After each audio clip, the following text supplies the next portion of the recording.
I'm Jacob Buer, host of The Jacob Buer Show, and for the second time, I get to interview Sonny The Stars, who will be releasing a new album. I'm joined with Sonny Adamson, the lead singer. Thank you very much, Jacob. It's very, very good to see you again. You're a great friend of mine, and for those of you who don't know, Jacob and I go way, way back to the days of Tarkington Hall and Wiley Hall back in the dorms. So we used to hang out quite a bit since we first met in 2023, and I'm very much looking forward to this, man. Yes, and since you're the lead singer, would you like to introduce your band? I would love to, yeah. So over here we have Matthew. He is brand new as of this January. He plays drums. Matthew, is there anything you want to add? Hey. Man of few words but many actions. Over here we have Gavin. He's laying it down for us on guitar. Gavin, do you have anything you'd like to add? No comment. No comment. A man of many mysteries. And over here we have Derek, who thought he was going to be temporary the last time we interviewed, but ended up sticking around. So, Derek, do you have anything to add to that? I like Tool. Tool is an interesting band, Derek. Thank you very much. And over here on the very end, we have our wonderful bassist, Gensi, who we added to our lineup in October. Gensi, is there anything that you would like to add? Yeah, I play bass. He does indeed play bass. This is a factual statement. Ladies and gentlemen, I give you Sonny and the Stars. So, my first question is, how is this album different? Or, for some of your band members, this is their first album, such as for Gensi. So, what's making this one very special? Yeah, I mean, I'm pretty novice to bass, so this is a pretty good opportunity for me to hear myself and, kind of have like a sense of maybe where I want to direct myself in my little bass career. Also, I get to play with a bunch of really talented people. Everyone's pretty good here. And, again, album-wise, we did a lot of different genres mixing together, so I'm excited for you guys to hear it. Yeah, this has been a fun experience. This has been a year in the making, actually, since we kind of started writing for this album. It started with a couple songs and then had some troubles on the way, and then we were just like, me and Nathan were like, screw it, let's keep writing. Let's start writing some more. And then that was when we got Gensi on board, so the three of us were just writing more, and as soon as we got more members, it all clicked very well. Ended up writing another song, and it's great. Yeah, Sonny he came and asked me to join the band back in, when was that? January, February maybe? Yeah, somewhere around there. And I was obliged to do so because I was like, well, might as well see what this band's all about. And it's been pretty good so far. I recorded my first album with y'all. I mean, that's a pretty significant step. Y'all are keeping me around, so that's good. You must like something I'm doing, so. But yeah, super big pleasure to work with these folks right here. Super talented. Hey, yeah, recording the album is kind of a unique experience for anyone, I would think, given that it was our first. But one thing I found particularly interesting is that we all come from relatively diverse backgrounds, like musically speaking. Like we have jazz, we have like a lot of like classic rock. I'm from a more like indie and like grunge centered background, and so it's been really exciting to be able to step out of my comfort zone a little bit and start adapting my style to fit with the musicians around me. And I'd say I'm pretty glad I did, because I think we all play off each other pretty well, and I hope you all hear it on the album. Yeah, going off what you just said, Matt, I always talk, when I talk about music, I talk about it as everyone's voice kind of coming together and making something entirely new, right? The best bands, they sound cohesive because they are cohesive. They've been playing with each other for a long time at regular intervals. You almost subconsciously know what someone else is going to play or what they're going to do or how they're going to sound or what's going to happen before they even do it, which it's a feeling that I've started to kind of, appreciate now that I'm playing with such talented musicians such as you all. It's been an insanely fun experience. Getting to record in an actual studio was fantastic. The previous work that I'd done, as you guys probably know, was in like either a basement or like Hagel Hall with like just the most ragtag equipment ever. It was like literally hobbled together to try and sound like the best that it could, and it did sound good. But getting to get that experience of a professional environment. Shout out to our producer Colin and also our good friend for making it all happen. It's just been an incredible experience, and this is by far our best work. There's no other way to say it. And some very moving stuff with some cohesive themes throughout, so I hope you all will get the chance to listen. And that actually brings me to my next question, because something that's different about this album is you recorded in a studio. Correct, yeah. Where I was in Hagel Hall when we did our interview in September of 2024. A while ago. And yeah, there's been a new president since then. But obviously, recording in a studio this time around, and just maybe one sentence or two, what was the experience like for everyone? For me, it was very isolating because I was in a vocal isolation box, and there's actually like we had a camera there and we were taking videos and stuff, but you could see like I'll be saying things and only people in the headphones can hear them. So like you just hear me talking and everyone else responding, but it's like sounds like there was a communication breakdown, I guess you could say. Oh my god. Yeah, it was so funny. Because if you look at the video, everyone else just looks like schizophrenic because there's like a ghost talking to them. But it's actually just me in the headphones. So Yeah, for me it was simultaneously a growing moment and slightly humbling.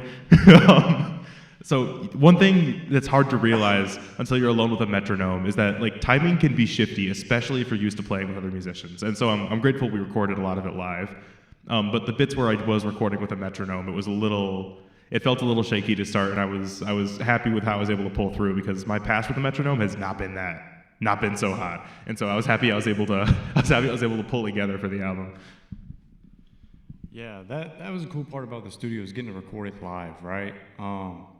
I think us being able to do it live, it made it go quicker, but it also allowed us to have like actual visceral reactions to the music. Yeah. We were all actually reacting to each other in the moment. It wasn't laid down track by track, and I respect the people who do that as well. But for the music that we're playing, it kind of requires a different ear and just having that sense of each other in the band. Got to play off each other. So yeah, that's kind of the biggest thing that I got from it was just being able to not necessarily freely improv, but it just flowed, right? That's what I feel like. The vibes, man. It was good. If I had to describe that studio, I would say it was really surreal in a bunch of different ways. I remember watching like videos of bands in the studio. You know, there's the classic Beatles one, and recently an Emerson, Lake and Palmer in the studio. It was really surreal being in that kind of position. And yeah, I'm kind of shocked how well it went. I like how we ended up just doing almost the entire album live in the studio. Because, I mean, we kind of just work better that way. You practice live. I see it's best to kind of record live, aside from like one song. Hell, one of the songs even took one take, and it was fine. It was good. It was generally good. It was like, cool, we're done with that. And I'm just really happy how glad it all just kind of came out, how well we were doing in there. And like, we weren't going insane. There was no throwing chairs at anybody. Or, yeah, because yeah, kind of going back to what Matt said, like, I am horrible with playing into a metronome, as in, I avoided playing into a metronome when I started learning. And I remember Nathan being on my ass about it when I was learning, when I had to learn College Party, and I love and that Miss song, You. by the way. Just have to put that in. And Miss You, his version of Miss You. And I was like, I can't do this. I still can't. But yeah, I work better with a band. I think we all just kind of work better when we're all just playing together. And some of my favorite albums are live albums, so it just kind of works out that way. Yeah. Yeah, I mean, it was definitely a vibe. We had like the yellow lights going on and stuff for a couple hours. Yeah, that was pretty good. Yeah, it was pretty good. It was a good flow. I mean, it was a good dynamic. I think also, like, I mean, we've all been playing at like maybe some smaller concerts and stuff. We're playing tomorrow too.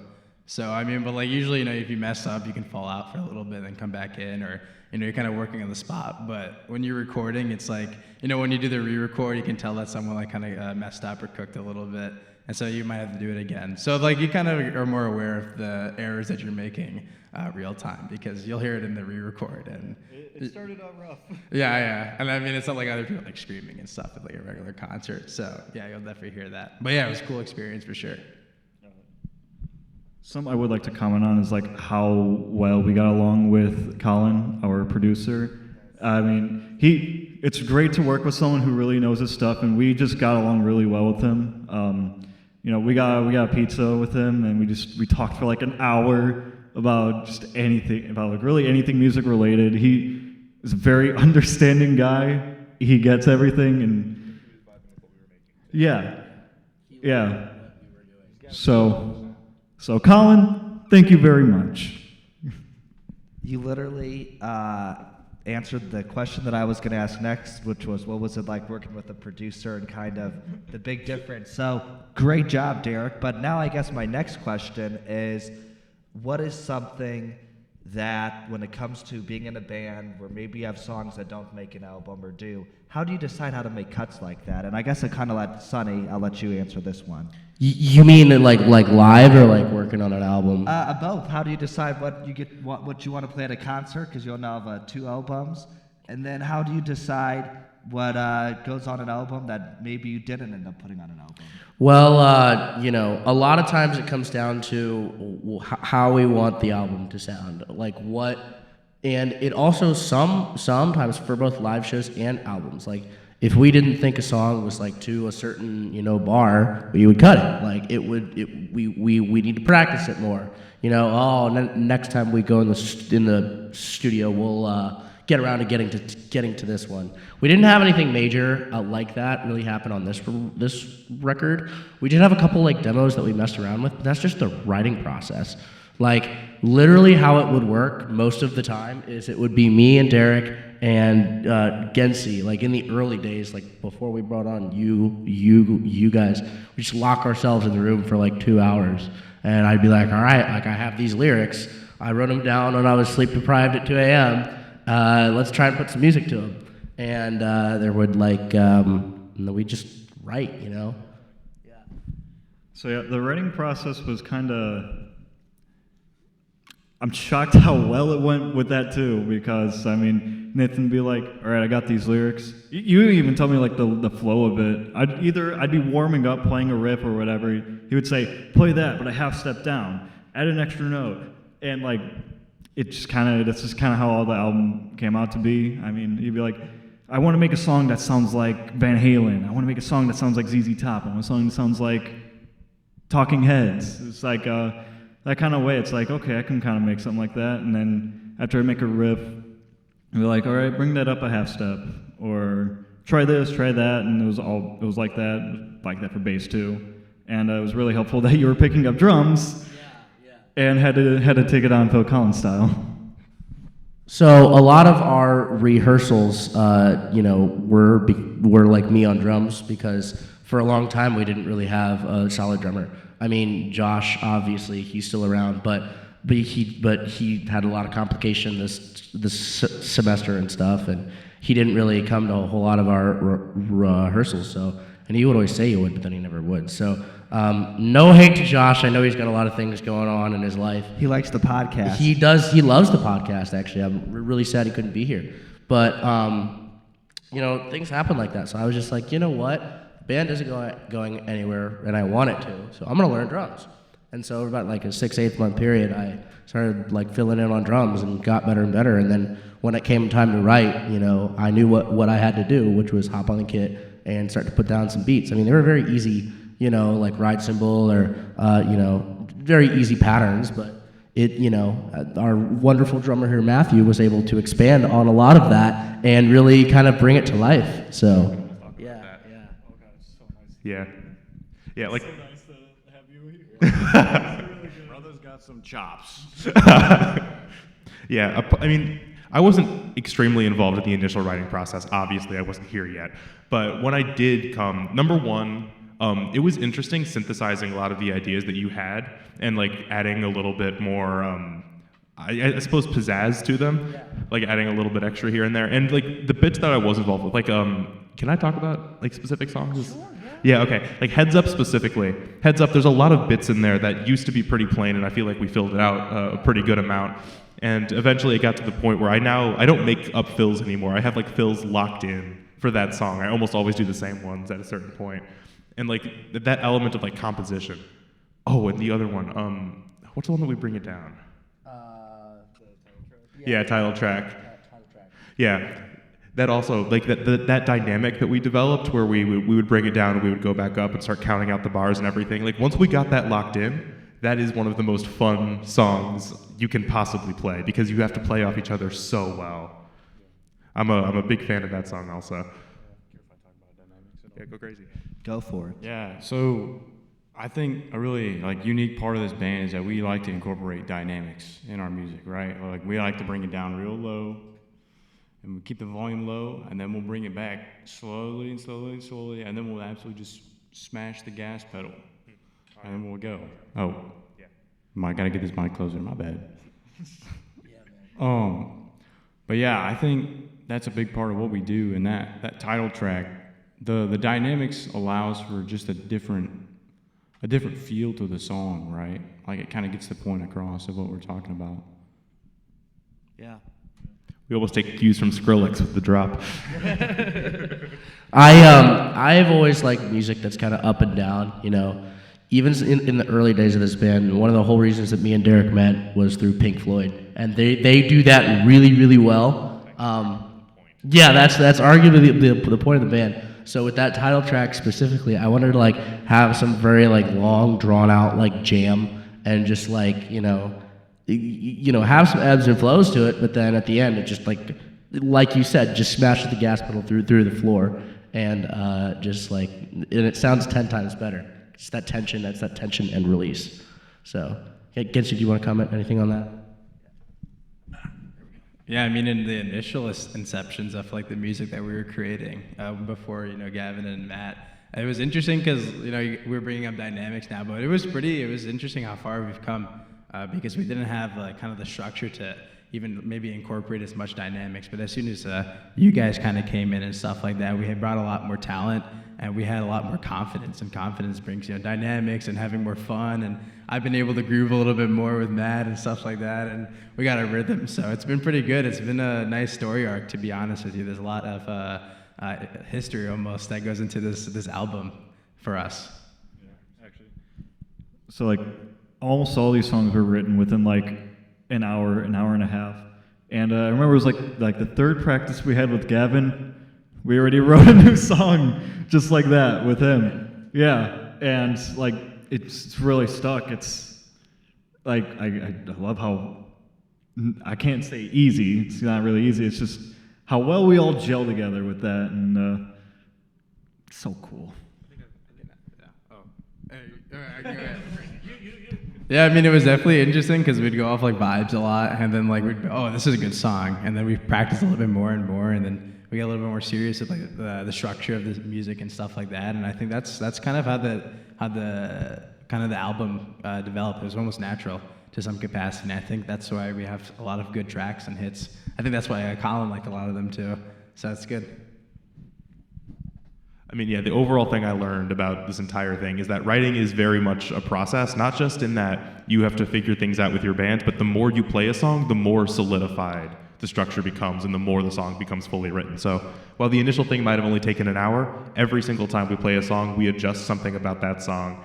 And by this point, we probably have 10, 15 hours on each of those songs, just based on the amount of random like switches and changes and listening outside of practices, all of that.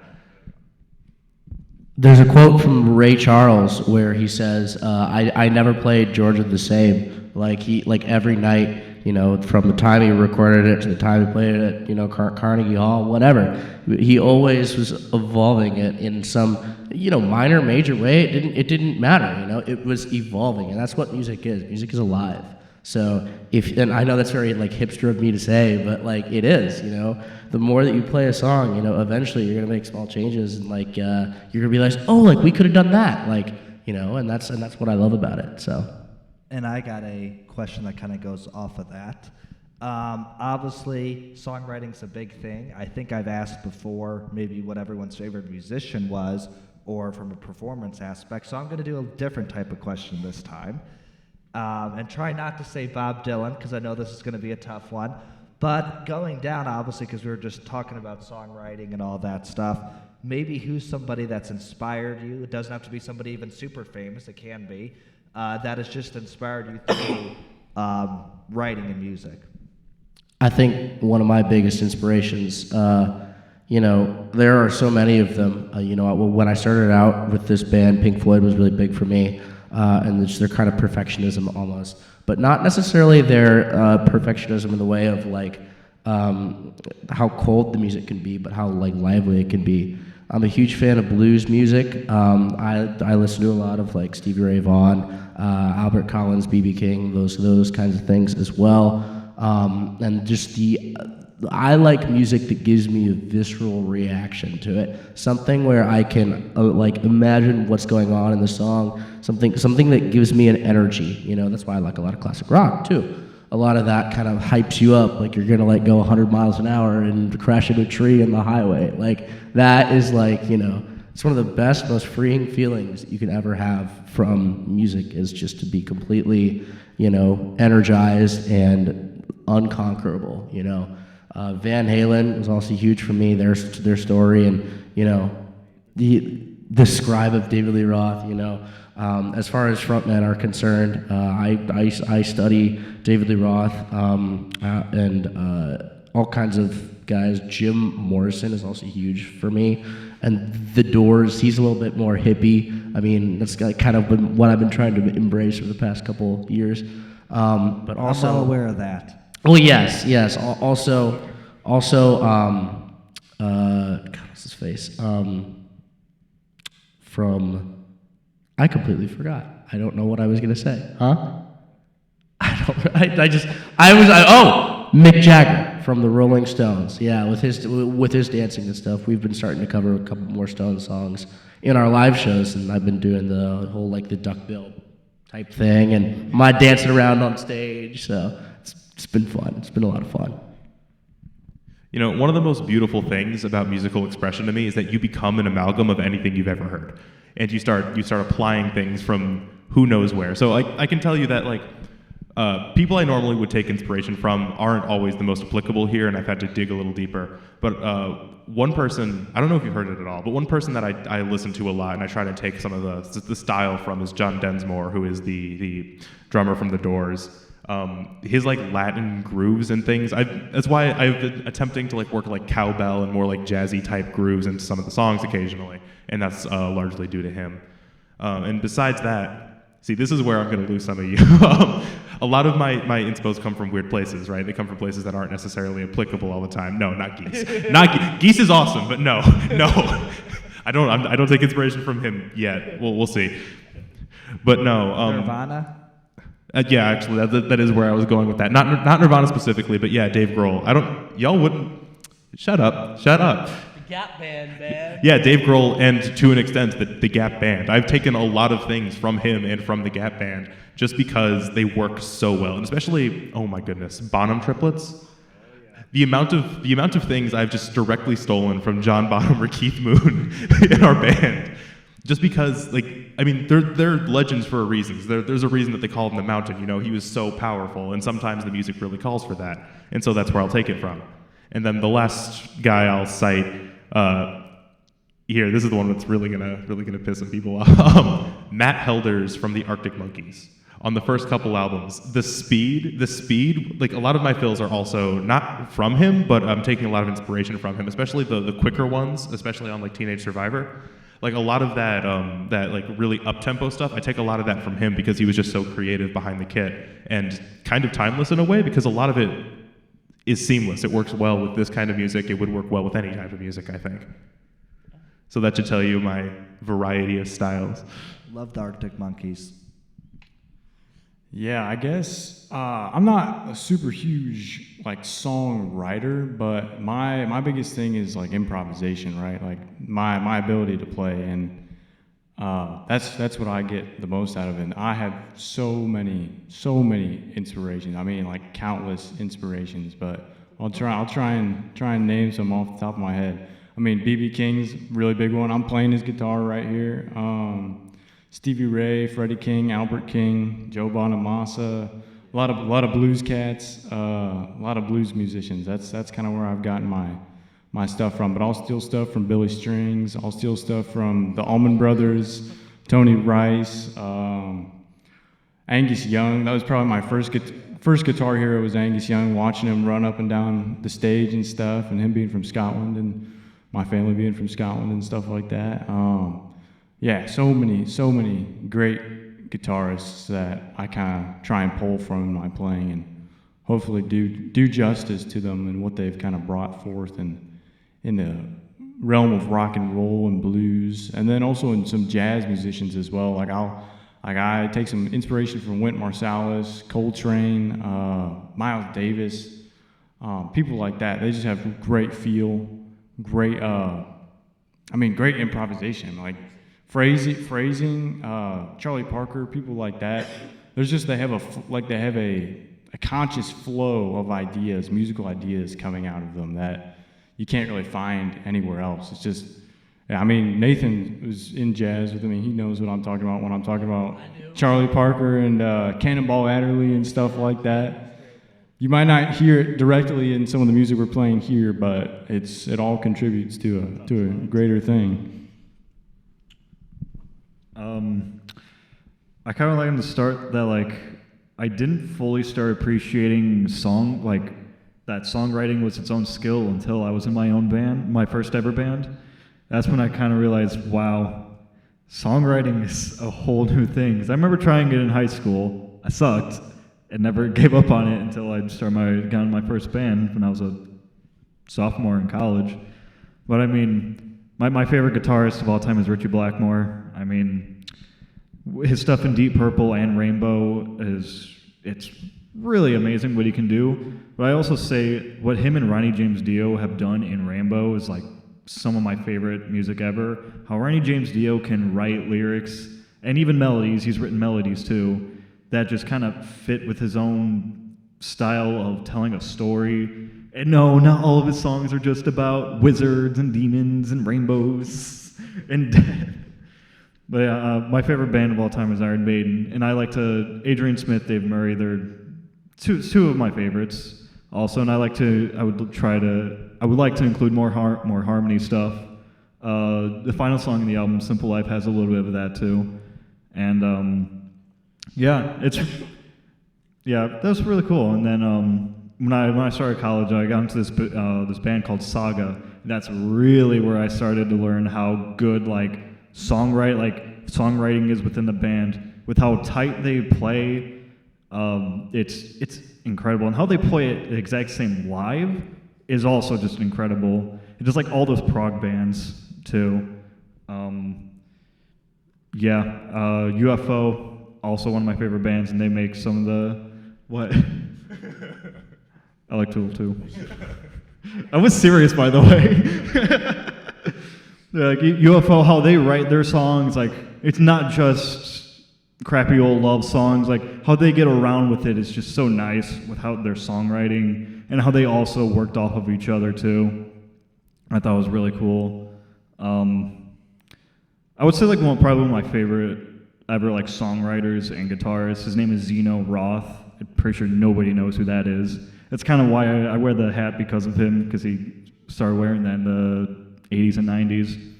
But yeah, his way of writing is incredible. Again, it's the same thing, he doesn't just write crappy love songs, he writes a way around it. And all of his melodies, his solos, it's incredible. R.I.P. Zeno Roth. But yeah. Him and his brother, Willie John Roth, are kind of the reason why I have a Floyd Rose thing, because I love messing with that. So, yeah. Yeah, I mean, I pull up from a lot of inspirations. I mean, I'm still kind of trying to find my sound and stuff. So I think, even on when I listen on Spotify every day, I'm listening to a bunch of different things. I mean, recently I was listening to Sublime, and I would listen to like Bob Marley or something, like totally two opposite. You know what I mean? Like some reggae and stuff. I think, for bass, I'm a big fan of like the idea of like Kiss, like keep it simple. I feel like some people can like pull it off, like JPJ. Yeah, Kiss, right? Yeah, keep it simple, stupid. But like John Paul Jones and stuff, like, they got like good bass lines and they can really make it fit because they're very musically talented. But I kind of go back to the idea of like maybe like soul music and stuff. Like you can really get a groove in with just a couple of chords and notes, and I'm trying to kind of incorporate that to really fill in the bass lines and get that groove in. So I think that's been a big thing. Also, I've been listening to Sublime, and I find like a lot of even they take inspiration off like older rock bands and stuff. I was listening to like Ramble On, and I listened to some other song by Sublime, and they have the same bass line. So yeah, I've been trying to maybe even kind of copy some bass lines and put them into our song. So you might hear that soon. Who knows? Amazing. I think it's safe to say we all got some kind of influence from our parents. I feel like we all listen to what our parents showed us. I definitely have. I mean, I'm wearing Judas Priest shirt. My dad showed me Judas Priest when I was, I don't know, 10, and I was more like 13. But yeah, I feel like we should say that also. Myself, I was raised on Def Leppard, Motley Crue, Ozzy Osbourne, Van Halen, all those kinds of things. So yeah, I mean, a lot of my taste does come. Guns N' Roses. Shout out to my father. You're out there somewhere. I love you, dude. My mom had the radio on all the time when we were growing up. Yeah. Well, when I was growing up, she still does. So it's like I was getting everything from there, and then my dad was showing me like the metal stuff, and I got to hear what my dad was showing me, what my mom was showing me. And then I kind of took that and went a little beyond. I was able to hear, if it came out before the year 2002, I got to hear a little bit of everything from my parents, and I appreciate that a lot. But like, again, like it goes all the way back to it. Like my grandfather's favorite band ever is Led Zeppelin, and so I've heard every single Led Zeppelin song and the demos and everything, like literally everything released by them. So it would not surprise me if I inadvertently and inadvertently take a bit of Bonham into my playing. But yeah. One other thing I was going to say is obviously, what is something that you each respect about another on the band? I know this is kind of hard to answer it over a question, so we'll have Nathan say something and go down, and then Gincy will say something about Nathan. So we'll have Nathan go down, so you don't have to say for every person. Well, I can also say something about every person. I mean, all of these guys are insanely talented. They all come from their own niches. I think the biggest thing I respect about all of them is their perseverance, and their ability to work around things. I'm not exactly known as a man who will take an 80% when I could get 100%. So I sometimes have been known to be a little bit of a flexor in the practice room, where I'll just not like crazy, but I'll be like, hey man, Terrence Fletcher, man, you got to get that right. You got to be a rusher or a dragger, But these guys have surpassed my expectations tenfold. It's been an insanely fun semester. If I had to say things individually, Gensi, you are always extremely consistent. I'll tell you to do something, and 2 or 3 tries, you got it, and I never have to ask about it again. So that is like perfect. Derek, you are an insanely good songwriter, and you helped come up with a lot of our riffs without even knowing it. And I would just be like, do that again. So, your natural ability to come up with strings of notes or melodies or harmonies or things of that nature is something that I really always admired about you. Also, your style. You're one of the best dressed people in this band. I mean, let's just take an apple for an apple here, folks. And then Gavin, I think the one thing that I can appreciate about you the most is your affinity for blues music. You and I have that in common, but you take it like 10 steps more than I do at all times. Your slide guitar and everything else just impresses the hell out of me. You continue to boggle my mind in the ways that you play, and it's beautiful, man. It is. And Matthew, again, man, the freaking consistency, bro. You just like, you walk into that practice room every time, you nail it, and then I'm like, maybe I have to say one or two things, it's perfect. So that, you know, your fills, as you mentioned earlier, you take a lot of inspirations from a lot of places, and it shows, and it always sounds amazing. It always does. So yeah. Honestly, I could go down the line too. I can't even lie. There's too much to say about too many people. I can Say you love them all. I love them all. I'll say quick words. Yensi, crazy improvement. Like, it's very clear that you put in the hours outside of practice, and that's quite admirable, especially since you haven't been playing for that long at all. So the noticeable improvement is kind of insane. I really love your energy, Nathan. Jesus Christ.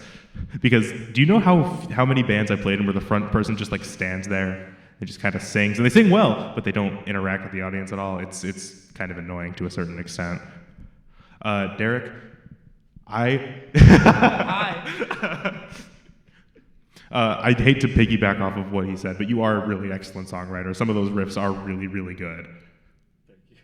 Like it's clear that you have an idea of where you want to go with a riff. It's clear that you have an idea of melodic motion, even if you don't explicitly put that in the song. And so the riff is frequently the part that gets stuck in your head. It's very catchy a lot of the time, and there's something kind of incredible about that. And then Gavin, it would be stupid for me to say that it's your talent, because you are an extremely talented guitarist. But it's probably the self-awareness. Because even though the rest of us are all convinced that everything you do sounds great, because I'm going to be honest, it does. I feel like we could, you always find something and you're like, well, I could have done that a little better. Can we run that one more time? And then you do. You find that one thing that maybe could have been improved, something that no one else would have possibly caught. Degree of something. You put in that extra 10%, no matter if you're already at 210%. Yeah. Yeah, wow. Probably have to start with Nathan on this one. What a great frontman, right? Like, and a band leader in general, right? Like, I show up to practice and like sometimes I don't know what's going on, but like he's directing, like, hey, this is what we're gonna do, and we get it done. Like, I don't think there would have been any other way. We would have gotten 8 songs recorded, 9 songs recorded in that one recording session if he had not kept us kind of on track, right? Like, there's some band leaders that are just like, oh, I'm here to do my thing, and you guys are gonna follow, right? But like Nathan actually like leads the charge, right? Like same with Derek. I mean, Derek too, also with his writing and stuff. Y'all are like leading the charge on this music and kind of giving us the direction we need to go and telling us if it's sounding good or if it's not sounding good. And yeah, and we'll go to Matt now. Real good drummer right here. I've played with old guys, and he's already way ahead of some old guys who've got some chops. I mean, he's got real good chops, folks. And we stay tight in the pocket, if you know what I'm saying. So, and then Derek, thanks for letting me join the band and not being put off by my guitar playing. But yeah, your songs that you write, man. They're great. Yeah, bro, he is. I mean, yeah, like I think there's some hits on the album. I'm like, you could sell that as a single, and people would probably like it. You know what I'm saying? I think it's pretty good. And then Genzi has held down. I mean, it's tough being a bass player out there, right? Like the guitarists are always the ones who are doing all the flashy stuff and getting all the women and things like that, allegedly, you know. That does not happen. It does not happen. Yeah, bro. Yeah. But yeah, Genzi's been putting in the work as of recently, and I mean, since I've been there, he's been holding it down. He knows what he's doing, and it's always sounding good. And he takes it seriously, too, and I appreciate that. Everyone in the band takes the music seriously. That it's not just there. We're not just here to do it as some sort of hobby or off thing. We're taking it seriously, and we're doing it right and doing it to the best of our ability. And I think some of that sophistication is good to include, even though it's just rock and roll music, right? It's just rock and roll. But we like to include some Well, that's true. That's true. We like to include a little bit of sophistication in there, so we can keep our music top notch.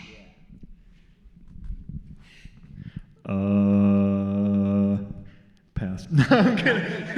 I'm kidding. I was trying to do that thing on Smothers Brothers where he just passes on Keith Moon.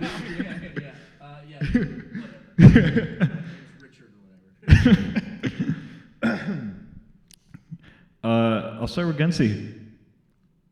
I mean, perfection. That's all I gotta say. I mean, you've never had a problem at all. Like, yeah. You pick up on songs quick. I mean, I have zero complaints. Like top-notch bassist, I gotta say. Yeah.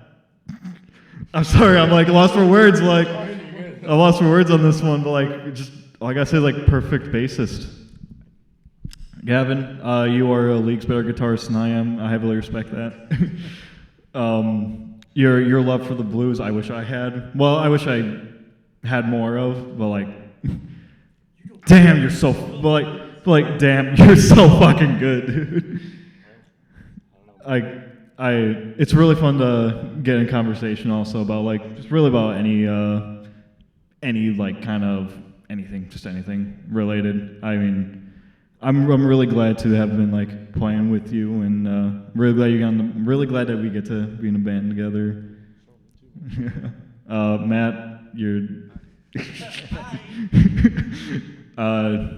just like I said with Gensi, like kind of the perfect drummer for us. I mean, again, it's also like just getting lost in any conversation with you is fun. Well, talking about Zeppelin, just really anything. It's fun to just get into a jam in general. I mean, it's yeah.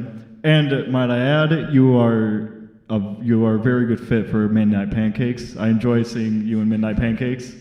Everyone should go check out Midnight Pancakes. Matt's other band. And Nathan, I'll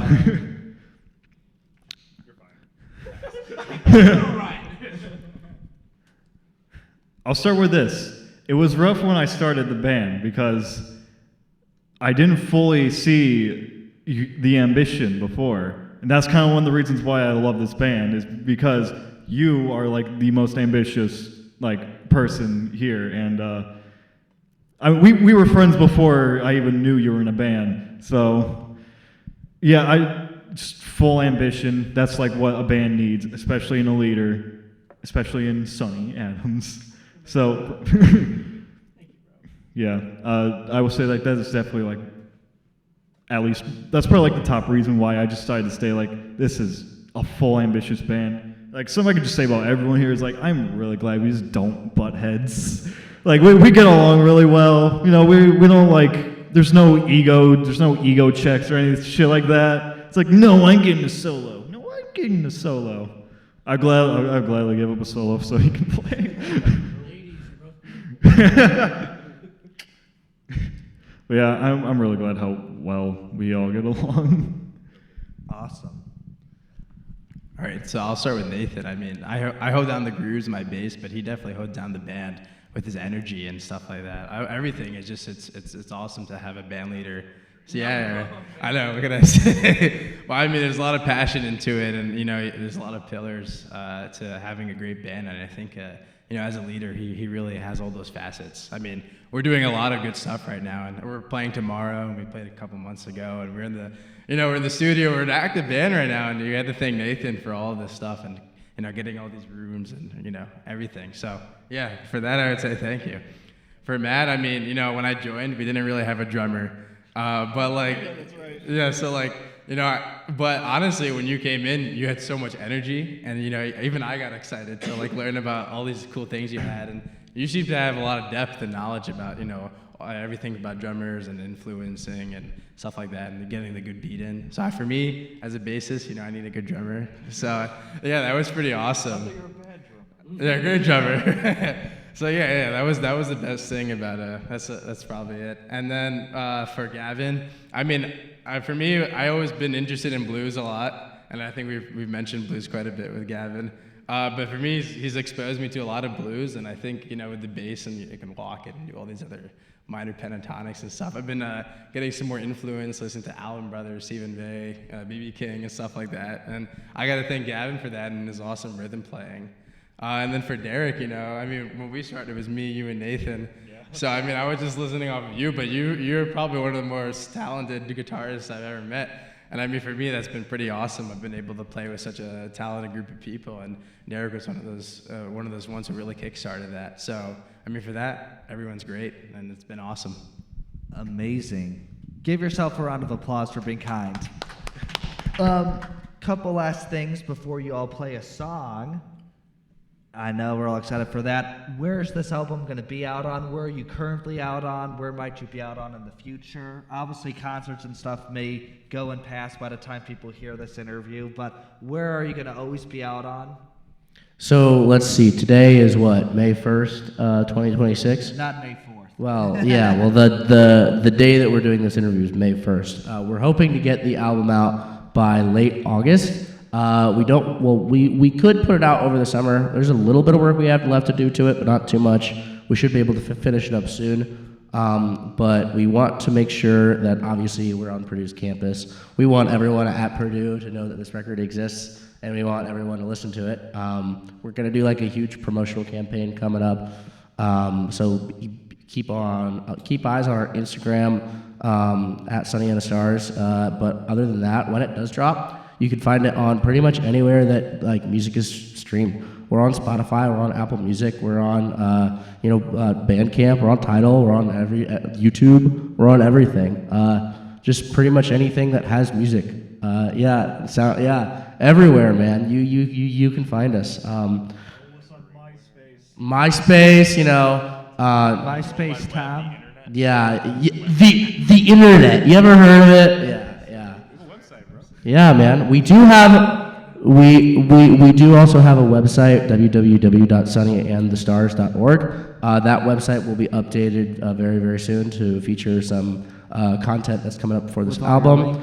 Yes, it's got all our links actually on it. So if you just want to go to that, there's like 3. I think it's Spotify, Apple Music, and YouTube. So if you use any of those 3, go to our website. There's these big colored buttons. You'll see them. What if I use streets or I'm kidding?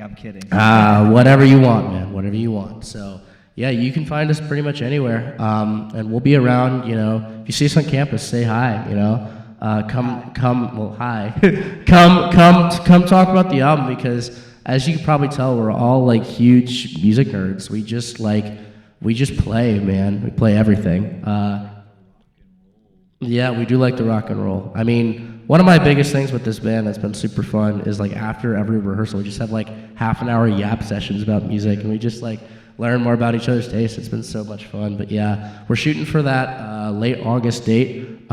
Keep your eyes out on campus or on our Instagram for updates. But right now, we're going to go ahead and debut one of the songs from the album. This has never been heard on the internet before. We've only played this song live once, and we are so excited to hear it. This is Lafayette Blues. And before I say that, I just want to say something as somebody who has been to 2 Sonny and the Star concerts, certainly more in the future.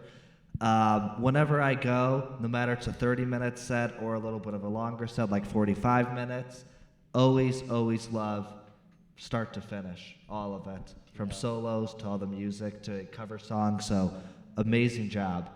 Thank you, Jacob, and thank you so much for having us on. Again, we're big fans of the Jacob Buer Show. We're big fans of Sonny and the Stars. Thank you, man. Thank you. Good to see you, buddy. So Lafayette Blues. Let's do it. Let's do it. Let's take it away, boys.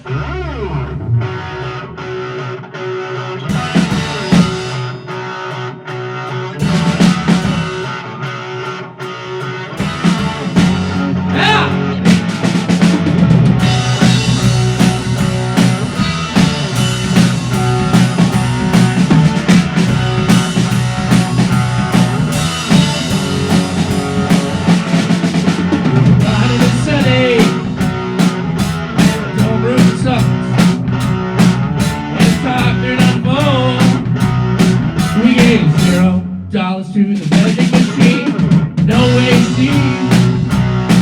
We made what we could.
Oh, yeah. That's what I'm talking about, guys. Thank you so much, Jacob, for having us on, man. Pleasure to have you on the Jacob Viewer Show. This is the first time a song has ever been recorded on the Jacob Viewer Show, but it's not going to be the last. So check out Sonny and the Stars everywhere. Thank you, Sonny Adamson. Thank you, Jacob. Thank you.